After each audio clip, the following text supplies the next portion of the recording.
Welcome to the ancient banks of the Jewett, the hidden realm where time does not flow as it does in the world we know. Here, the sun sets and rises not by the rotation of the earth, but by the journey of the sun god Ra through the underworld. But before we can speak of the journey itself, we must ask the question that haunted every Egyptian soul for millennia.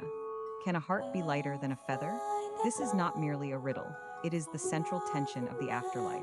The destination for the righteous is the field of reeds, a paradise described not as a distant, abstract heaven, but as a perfect mirror of earthly life. Imagine a landscape where the wheat is golden, the Nile flows with milk and honey, and the air is sweet. Yet, entry is never guaranteed. Even if you have lived a life of piety, your soul faces the terrifying Lord of the underworld, ready to weigh your essence against the standards of eternity. In an inscription dating back to 1400 BCE, a priest describes this anticipation. I have walked on the banks of water, and my steps have not faltered. But walking is easy. Standing before judgment is everything. The ancient Egyptians understood that death was not an end, but a transition into a new, more rigorous version of existence. The stakes could not be higher. To fail here is to cease existing entirely. To succeed is to become part of the eternal order, a spirit that dances forever in the fields of the blessed. When an Egyptian died, they did not leave behind a single, unified soul like a modern concept of a spark.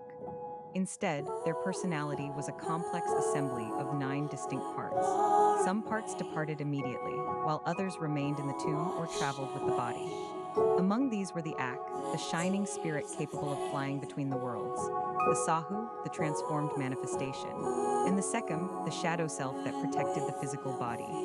However, the most critical of all these components was the heart, known as the Ab. In Egyptian thought, the heart was not just an organ that pumped blood. It was the seat of intellect, emotion, conscience, and memory. It was the recording device of the soul's entire life. At the moment of judgment, the body might be forgotten or mummified, but the heart remained. It was the witness to everything the person had ever been. If the heart was heavy with anger, greed, or malice, it would drag the soul down. If it was pure, it would rise. The ancient Egyptians believed that the heart could literally gain weight through negative actions, becoming a physical burden that could sink a soul into the abyss. Thus, the journey to the afterlife was not about the purity of the body, but the integrity of the mind and spirit recorded within the heart. The soul arrives at the Hall of Two Truths, a vast, sacred space where the light is dim, but the air is charged with divine presence. Here, the soul must navigate the perilous path of judgment, often requiring guidance from Anubis to avoid the snares of deception. The first major hurdle is the negative confession. The deceased does not list their virtues. Instead, they must deny having committed the sins of the 42 specific offenses guarded by the divine judges. These judges are not angry gods. They are manifestations of cosmic principles, such as the sun, the moon, the Nile, and the sky.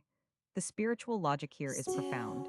It is a test of truthfulness rather than a demand for absolute perfection.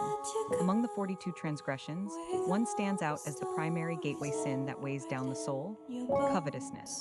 The desire for what is not yours, the envy that drives theft and violence, is the root corruption. In the ancient texts, the gods emphasize that the heart grows heavy not just by doing evil, but by wanting what belongs to others.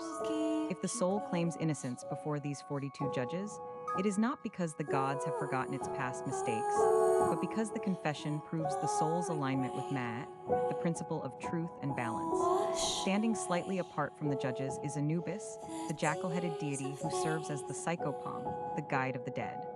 Unlike the judges, Anubis does not hold a scale or a weapon of judgment.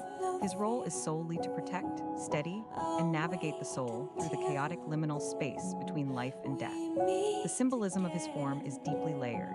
The jackal head represents the wild nature of the desert and the grave, animals often found near burial grounds scavenging for remains. This connects him to the decay of the physical world. Yet his body is human, symbolizing wisdom, order, and the civilized world of the living. Anubis is the silent guardian. When the soul is confused or terrified, Anubis offers a hand, ensuring they do not stumble into traps set by deceptive spirits. He prepares the soul for the ceremony, applying the holy ointment and guiding them to the golden scale.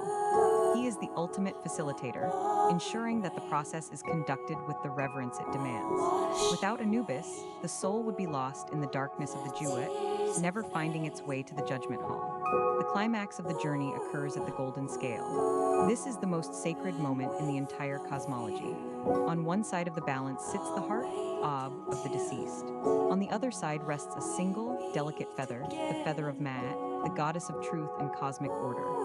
Ma'at represents the ideal state of the universe: balance, harmony, and truth.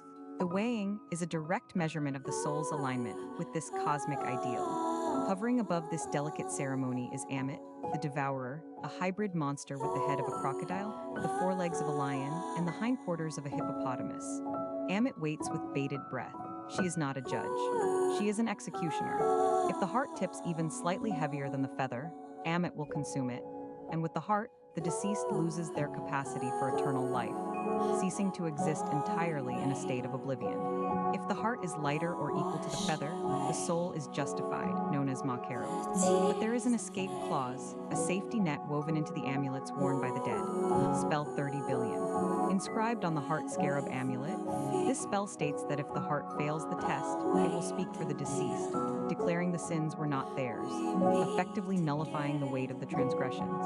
It is a legalistic safeguard, ensuring that the journey is one of grace as well as law. If the scales balance, the reward is immediate and profound. The soul is welcomed into the company of the gods and allowed to enter the field of reeds.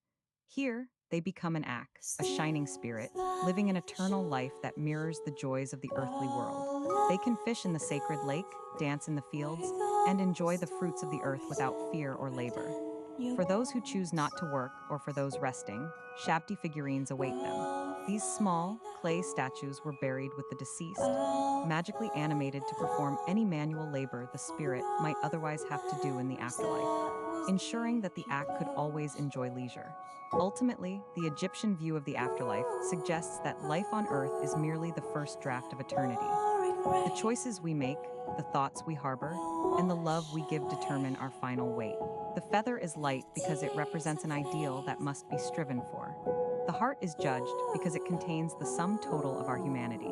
And the field awaits, ready to receive those who have proven their worthiness. The feather is light, the heart is judged, the field awaits.